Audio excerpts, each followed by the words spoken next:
And it's very easy to say, oh, it's leash reactivity, and it's commonly called that. But at the same time, if you go one step further and dive a little bit deeper, it's actually just because you're on the other end of it. So, hey, what's going on, guys? Tom Davis here. I'm here at the Upstate Canine Academy. We are about to start a session with a golden retriever with reactivity issues.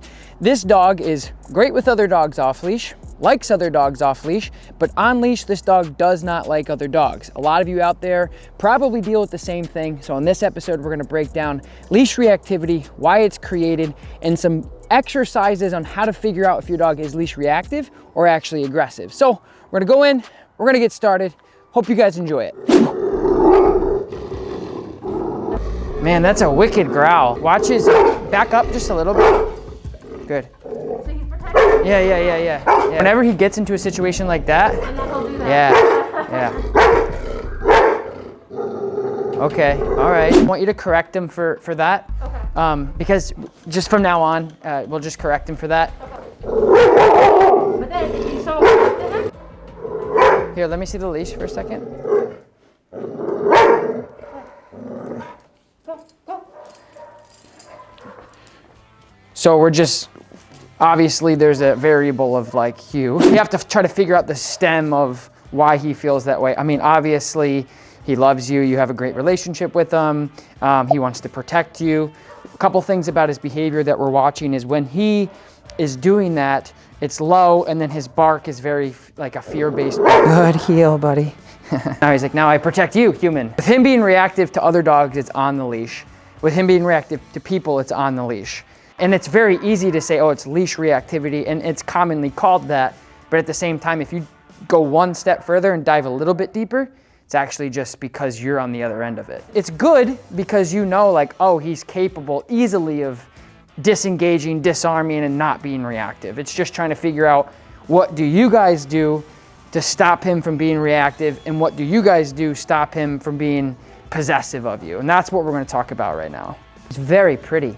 Very pretty. The why, you know, we got to figure out the why. Because ultimately, if we correct them and we tell him to stop, yeah, it's going to be a suppression. It's going to be a Band-Aid. He's still going to feel the need to want to bark, but he won't, which is better than him barking, to be honest. But in this case, we want to eliminate the external, like, hey, I'm looking really mean because I want you to get away.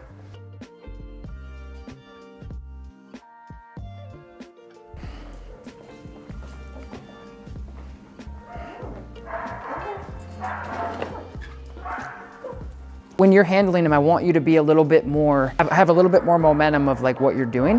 What I want you to do is, when you're handling, a lot of people, including what you were doing with Legend, is we go, let's go, and then we're doing this, we're doing this, we're doing this, and he's doing actually really good, but we're looking a lot. But it's not really so much about what he's doing on the leash, it's about what the information you're presenting and how you're presenting it. What you're doing is you're really just waiting for him to, you know, basically mess up, or you're watching for him to see if he messes up. And what happens is when you're here and he's looking up at me and I'm looking at him, then who's driving the ship? Which then he'll go, okay, I don't really feel that confident here, which will then make him feel like he has to protect you, or he should protect you. Or you're giving him an opportunity to protect you because you're not as in charge as you should be. Things to better your handling and to get more confident with him and to raise his confidence levels. Use your momentum. So when you're doing this, Legend, heel, I want you to just really pay attention to where you're going and what you're doing. Heel, good, we're going this way. But you see how like my body language is, it's clear of where I'm going, what we're doing. So my shoulders are straight, I'm not looking at him. The only time I'm saying anything to him is if I ask him to heel or I want him to sit or something. But this is where I want you guys to be. So slow down a little bit, because he's going to do that. Okay. So what you want to do is proof out your healing and proof out your engagement to make sure he's paying attention to you. Okay. So the slower you go, the more he'll understand that. Yep. So see how you're, yeah. I hold it in two places. Yeah, you already know. Oh, yeah. So take the leash, and yeah. what I would do is hold it just like this. Like that way? Yeah. And the reason why is because that if you have two separate locations of information, because the leash is your information, it's going to get diluted. So if I wanted you to say something to Eddie, I'd give you information, you'd relay it to him. And then at some point it's going to get diluted, pretty much immediately. So you want to make sure that, and I understand, like more control, we feel more confident, but then your brain, you know, and I micro it down as much as I can, your brain is like focusing on two different things, and it doesn't give you an opportunity to fully relax, and then that feeds to the leash, and it just perpetuates into this thing. Anyway, good. Now come back this way. Good, and just release your pressure, nice and relaxed. That's a habit too. Yeah. It's gonna be really hard for you guys. I know, because you can do it. Your job is to present him with confidence and with leadership, and give him a reason to not be protective and resource guarding. Just show him that you're confident. There, that's much, much better from what I see. Yeah, he feels a lot calmer. Yeah, and how do you feel? Better. He's Good. not trying to. Right. The more like tense you get, like when you're just like, you're kind of like holding and popping and looking and just moving really, like this is what you were doing basically, is you're leash up and you're just moving like this really fast with two hands. And of course he's gonna be like constantly, because that's what we're, you know, putting on him. Let's get a dog out and just start with the problems. And that's what we wanna do, is work on what you guys are having problems with. So let's get right to it. So make sure that you just pop when he does that. Yeah, slow down a little bit. There you go. Now catch him like, so. Going forward. Yeah, because he's forging forward. And then if he's forging forward, what'll happen is that will make him react even more. So when he's doing that little growl, leave it to the side, pop him side. Good. Back into a sit. Sit.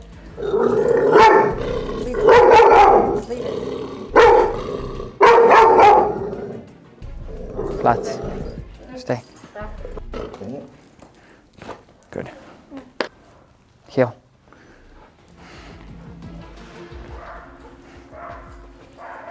Good girl, Kona. Good touch. Good. Heel.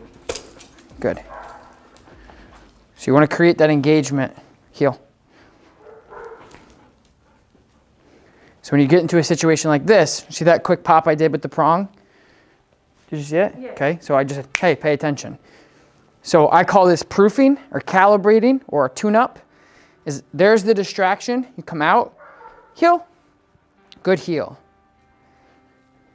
Heel, sit, good sit. Majority of the reason for the reactivity is probably lack of engagement. So the goal right now is to make sure that your dog is paying attention to you and not the other dog. Nothing else matters except for you. And you need to like tell him, like, what are you doing? You're supposed to be paying attention to me. So you walk forward like this and you turn 180 back this way, heel. I did it earlier. If he doesn't pay attention, hey, what are you doing? And then he runs back to you and he's like, oh, sorry. And then he's like this. So come back this way, because there's a dog coming through. Good. Turn, pop. There you go. That's what I'm talking about. That was perfect. New dog entered the mix randomly. You turned and you said heel, and he said, who's that? And you go, hey, and he goes, and he came back to you. So you're using your obedience to counter it. Hey, it doesn't, what are we doing? It's just like with kids. You go to Disney World, all the rules go out the window? No, they look like they do, but you have to say, what's going on? Hold my hand, ask, yes, please, thank you. Pay attention to me. Just because the environment changes doesn't mean everything goes out the window. That's the only way we can coexist with really stimulated, fun, exciting things and be able to enjoy them and actually do them. If we all just lost our mind all the times, it'd be chaos. All right, guys, so we're just finishing up with Legend sessions, doing really good, but there's just one last thing. We're gonna have him meet Tegan because he shows interest. And so we're just gonna go over and just walk through like a meet and greet on actually how to meet a dog, because we realized over the last couple sessions that you guys saw, the first session was he's really just vocal because he doesn't know what else to do. So we're gonna walk through like the introduction stages and read some body language and do some dog behavior stuff. Tegan's one of our board and trains, by the way. Break. Good. And just make sure you don't put pressure on the leash again. Yep, good. Good job. Lots of golden tails wagging. Good job. Good job. So what you guys saw there at the end was actually us figuring out that the external reaction, the barking, the growling, was actually coming from frustration.